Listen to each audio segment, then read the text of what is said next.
anything as a dangerous breed, and should we ban them, or are people responsible for creating vicious animals? As you can see, Ryan O'Mara is close enough, wasn't it? Is the editor-in-chief of Canine Magazine and a dog trainer himself. He's brought Mia.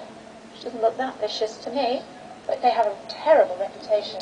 They do, unfortunately. It only takes sort of less than 1% of this type of dog to get into the wrong hands, and you get a vicious cycle in that the dog develops a demonic image. It then becomes attractive to the exact sort of person that really shouldn't have any dog of any sort, and it perpetuates. So there's an awful lot of myth around this type of dog, the pit bull terrier, and that myth leads to the wrong type of people being attracted to this type of dog.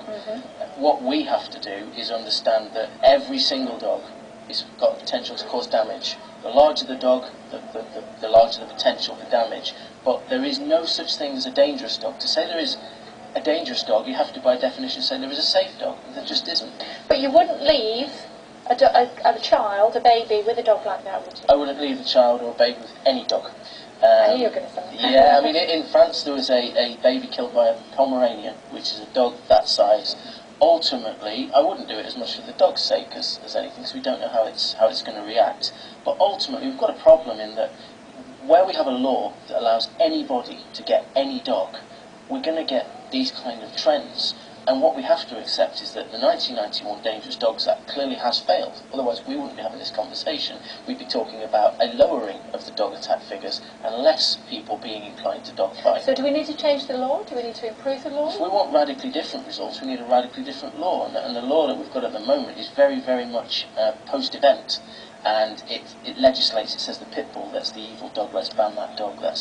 It's going in the wrong direction. What we need, I believe, is a preemptive law that says before you are allowed to get a dog, you have to prove yourself capable. So compulsory dog training for all prospective dog owners. Is Mia your dog? She's my dog, yes. Why did you go with a dog like that? That's a good question.